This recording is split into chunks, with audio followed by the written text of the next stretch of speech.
সুপ্রিয় শিক্ষার্থীরা, unity education BD চ্যানেলটিতে তোমাদের স্বাগতম। আজ আমরা অষ্টম শ্রেণীর স্বাস্থ্য সুরক্ষা বইয়ের অর্ধবার্ষিক পরীক্ষার জন্য কিছু নমুনা প্রশ্ন উত্তর তৈরি করেছি, যা তোমাদের পরীক্ষার জন্য অত্যন্ত গুরুত্বপূর্ণ। তাই আমরা প্রশ্নগুলো যদি পড়ি তাহলে আমরা পরীক্ষায় কমন পড়ার সম্ভাবনা থাকবে। তাহলে চলো প্রশ্নগুলো দেখে নিই। তুমি কি কি উপায়ে খাদ্য অপচয় রোধ করতে পারো? এর উত্তরে লিখব, বাজারে যাওয়ার আগে কি কি কিনবো তার একটি তালিকা তৈরি করব এবং তালিকা অনুযায়ী কেনাকাটা করব। এতে অপ্রয়োজনীয় জিনিসপত্র কেনা কমবে এবং খাদ্য অপচয় কমবে। খাবার কেনার সময় মেয়াদ পরীক্ষা করে নেব।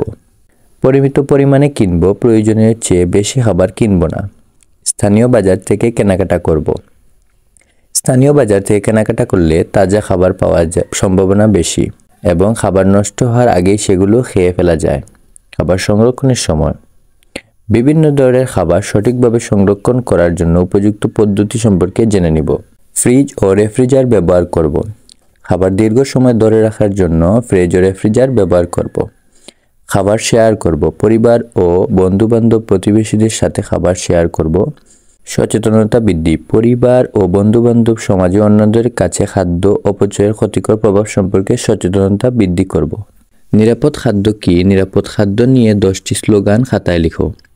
নিরাপদ খাদ্য হলো এমন খাবার যা খাওয়ার জন্য উপযুক্ত এবং যা আমাদেরকে অসুস্থ করবে না। নিরাপদ খাদ্যের বিশেষ বৈশিষ্ট্যগুলো হলো ক্ষতিকর জীবাণুমুক্ত, রাসায়নিকভাবে নিরাপদ, উপযুক্তভাবে সংরক্ষিত। নিরাপদ খাদ্য নিয়ে 10টি স্লোগান হলো: 1. ভেজাল খাবার করব না আহার, এটাই আমাদের অঙ্গীকার। 2. যদি সুস্থ থাকতে চান ভেজালমুক্ত খাবার খান। 3. সুস্থ থাকবে শরীর তোমার যদি খাও নিরাপদ খাবার। 4. এসো মোরা প্রতিজ্ঞা করি জাঙ্ক ফুড পরিহার করি। 5. কোমল পানীয় বর্জন করি, নিরাপদ জীবন গড়ি। 6. বাহিরে বাসি খোলা খাবো না, রোগ ব্যাধি আক্রমণ করবে না। 7. এসো মোরা প্রতিজ্ঞা করি জাঙ্ক ফুড পরিহার করি। 8. কোমল পানীয় বর্জন করি, নিরাপদ জীবন গড়ি। 9. বাহিরে বাসি খোলা খাবার খাবো না, রোগ ব্যাধি আক্রমণ করবে না।